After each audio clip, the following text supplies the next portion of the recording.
Dans quelques instants, je vais te partager les 7 étapes que je mets dans mes séances d'hypnose qui sont orientées uniquement sur de la transe. Donc si aujourd'hui tu es débutant en hypnose, que tu veux commencer à faire de l'hypnose de rue ou que tu sors d'une formation en hypnose et que en fait tu es un peu perdu, tu sais plus par quoi reprendre le bout en fait, ou que tu as envie de commencer à apprendre l'hypnose pour pouvoir faire de l'accompagnement. Suis ces étapes-là de façon simple, ne te prends pas la tête avec 3 tonnes de trucs, te prends pas la tête avec 3 tonnes de techniques, tu suis bêtement ces étapes-là jusqu'à ce que ça rentre. Moi ce que je fais c'est que je vais avoir deux types de séances, je vais avoir les types de séances orientés uniquement sur de la transe, avec en effet les étapes que je vais te donner là, et ensuite j'ai des séances qui sont orientées sur de l'accompagnement, où là je bosse des protocoles.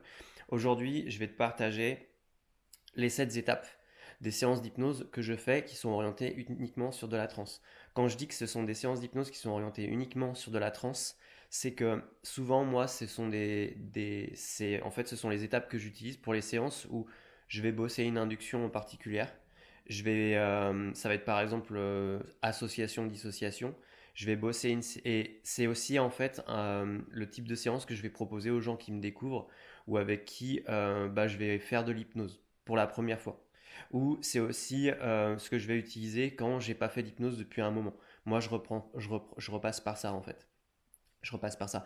Et tu vois, ça fait 10 ans que je fais de l'hypnose. Et en vrai, il n'y a absolument rien à réinventer. De toute façon, on va pas réinventer la roue à vitam aeternam. De toute façon, les techniques aujourd'hui, elles sont là. C'est cool de bosser là-dessus, tu vois, de te concentrer sur, on va dire, une bonne dizaine de séances, puis après tu passes à autre chose. Tu passes à des séances où tu bosses sur le protocole, par exemple. Ou moi, ce que je fais aussi, c'est que quand je bosse une induction en particulier, je me dis, bon, allez, on bosse cette induction pendant 10 séances, avec ces étapes-là. Et en fait, au bout de 10 séances, je me dis, ok, là, on part en mode freestyle, on n'a pas de cadre, comment on fait? Et c'est une bonne façon de faire parce que en fait, tu vas apprendre de façon scolaire et après derrière, pouf, tu viens foutre du bordel dans ce que tu fais. Et de cette façon-là, en fait, tu vas gagner en souplesse, en flexibilité et surtout, tu vas prendre confiance. Donc les 7 étapes que moi j'utilise aujourd'hui. Donc la première étape, ça va être la prise de contact. En gros, pendant à peu près 10-15 minutes, tu discutes avec la personne, tu crées du lien, tu crées du rapport, donc tu te connectes à l'autre. Donc c'est le moment en fait où tu vas pouvoir bosser ton tri sur l'autre, ta synchronisation avec la respiration, tu vas pouvoir bosser toute cette partie-là. En fait. Et c'est là où tu vas pouvoir commencer un peu à calibrer ce qui se passe dans le rapport. C'est aussi là que tu vas avoir ça. Ça, c'est la première partie. La deuxième étape, ça va être de poser son cadre. En gros, t'expliques comment ça va se dérouler dans la séance. En gros, quand tu fais par exemple de l'hypnose de rue et que tu vas avoir des gens dans la rue, dans le cadre, moi, je posais aussi mes intentions. Et je disais pourquoi j'étais là et pourquoi je faisais ça. C'est aussi un bon truc de faire ça. Moi, je pense que c'est vraiment important. Une fois que tu as posé ton cadre et que tu as expliqué ce qui allait se dérouler, dans la troisième partie, tu vas faire ton discours préhypnotique. Et alors, le discours préhypnotique, je viens de faire une vidéo hier dessus, donc je t'invite à aller la voir. Le discours préhypnotique, en fait, dedans, c'est une suite d'évocations en lien avec les phénomènes hypnotiques que tu as envie de créer. Et en lien aussi avec la séance que tu vas faire. Si par exemple je pars sur une séance d'hypnose association-dissociation, je ne vais pas faire le même discours préhypnotique que si je fais une séance d'hypnose, par exemple sur une lévitation de main. Je ne vais pas faire le même discours préhypnotique que si je fais, par exemple, euh, le lieu ressource, etc., etc. Bref, je te laisse aller voir sur le discours préhypnotique. En quatrième partie, moi on peut mettre, on peut, alors, quand tu es débutant, c'est bien de le faire, et quand tu es débutant, si tu es débutant, je t'encourage à le faire, fais-le, parce que en fait, ça permet de prendre confiance en soi en tant que praticien, donc je trouve que c'est super utile, et puis ça permet de créer des étapes aussi, et créer du factionnement. En quatrième étape, ça va être de faire des tests de réceptivité. Donc ça va être les mains aimantées ou les mains qui s'éloignent, ça va être la main lourde et la main légère, ça va être les doigts aimantés. En hypnose de rue, ça va être le test de la chute arrière. Tu as aussi par exemple le test de l'imagination avec la pomme. Tu vas pouvoir tester ces différents trucs-là. Une fois que tu as fait ça, tu vas en cinquième partie. En fait, la cinquième partie, c'est ton induction à proprement parler.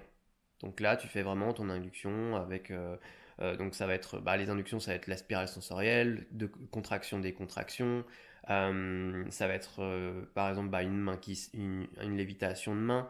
Bref, ça va être plein de trucs. Bon, au final, de toute façon, on revient toujours quasiment au même, au principe de base, hein. De toute façon, comme je dis, on ne réinvente pas la roue, hein. De toute façon, en hypnose, aujourd'hui, toutes les techniques, on les connaît. Euh, donc il y a cette partie-là sur la cinquième partie. Donc ça, c'est les inductions. Une fois que tu as fait ton induction, à la sixième partie, on va faire l'approfondissement. Donc l'approfondissement, là en fait, on va soit tu poses du signaling par exemple, soit dans cette partie-là, on va faire nos suggestions. Je crois que c'est la méthode Rossi où en fait, et plus la main se rapproche de ton visage et plus ta partie inconsciente apprend et au fur et à mesure que ta main touchera ton visage, pouf, tu fermeras les yeux et ce sera complètement barré et tout, blablabla. Bla, bla, bla, bla. Je crois que c'est la méthode Rossi, ça, je suis pas sûr, faudrait que je vérifie. Tu peux par exemple utiliser cette technique-là. Donc dans la sixième partie, il va y avoir l'approfondissement et le signaling, ou pas, c'est comme toi tu as envie de faire. Et dans la septième partie, on va faire le réveil. Ou la septième partie, ça peut être aussi une pause pour aller plus loin et passer à un autre type de séance. Pourquoi pas, c'est toi qui vois, hein, selon le temps que tu as avec ton sujet. Et dans la septième partie, donc on fait le réveil avec le débrief. Dans le débrief, souvent on va poser la question, c'est quoi qui t'a fait aller plus profondément dans la séance d'hypnose? Ou est-ce qu'il y a un truc que j'ai dit qui t'en a fait sortir? Au contraire, ça permet d'apprendre et oui, ça permet d'apprendre, tout simplement. Et ensuite de ça, c'est une partie où le réveil à la fin, souvent en fait, les gens ils commencent à sortir de transe sur la fin, tu sais, il va y avoir ce moment où en fait ils sont un peu, ils, ils sont dans une forme de transe somnambulique, c'est-à-dire qu'en fait ils sont là mais ils sont pas complètement là. C'est-à-dire qu'en fait il y a les yeux dans le vide, euh, il y a encore en fait, c'est diffus si tu veux. Et en fait, au fur et à mesure, il se réveille.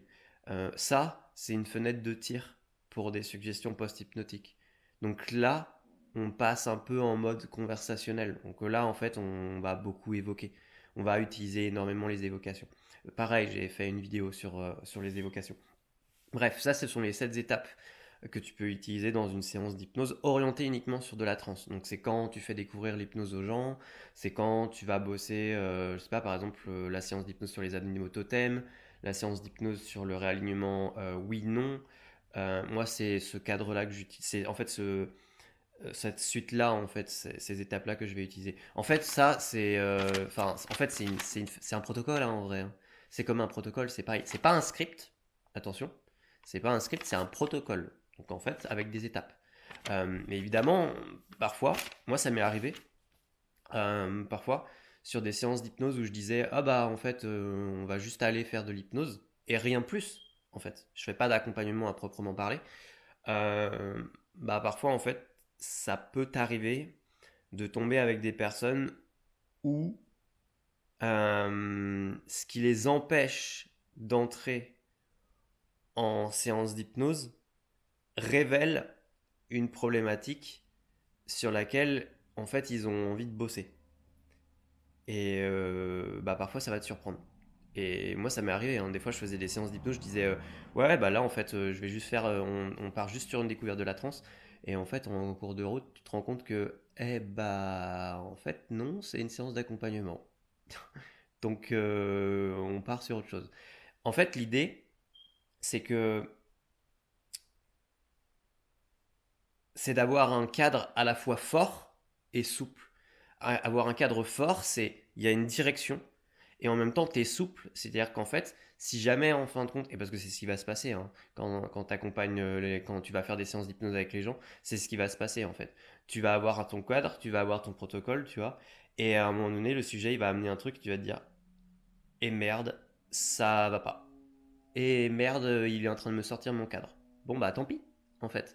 Par contre, il faut vraiment que tu évites de forcer à faire en sorte que le sujet il rentre dans le cadre. Parce que, en fait, le risque, c'est que moi je l'ai vu en tant qu'observateur. Une fois, j'avais vu un hypno faire ça.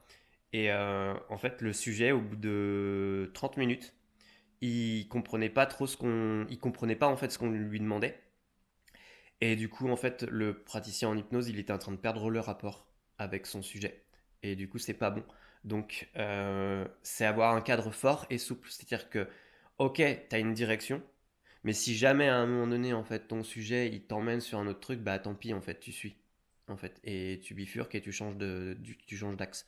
Donc ça, c'est les séances que je fais sur uniquement de la transe. Après, j'ai des séances où je vais bosser des protocoles d'accompagnement. Mais là, du coup, ce sera autre chose. Donc, on fera une autre vidéo. Voilà. En attendant, fais un truc, c'est si tu débutes, arrête de te prendre la tête en fait avec 3 tonnes de techniques. C'est t'appliques ça pendant une dizaine de séances jusqu'à ce que ça rentre et jusqu'à ce que ça soit automatisé, que tu n'aies plus besoin de regarder ton papier. Si tu fais en visio, c'est cool parce que tu peux l'avoir à côté de toi en fait, sans que la personne elle s'en rende compte. Donc c'est quand même super cool. Euh, et fais ça pendant une dizaine de séances, puis après tu passes à autre chose. Tu passes moi en fait ce que j'aime bien faire, c'est en effet comme je le disais, je crois au début, c'est moi je vais faire des séances qui vont être entre guillemets propres, avec mon protocole bien cadré et tout, pendant une dizaine de séances. Après je vais faire deux trois séances où je fous le bordel volontairement. En fait, je mets du foutoir dans ce que je fais volontairement, où il n'y a plus de cadre, il y a plus d'induction à proprement parler, où je me dis, ok, là on part en roue libre, comment je réagis? Ça permet d'apprendre à improviser et ça permet aussi d'apprendre à se détacher des cadres. Et ça, c'est super important en fait. Voilà, je te laisse tester ça et de me dire ce que tu en as pensé. Et bah, pense à t'abonner et on se dit à très vite.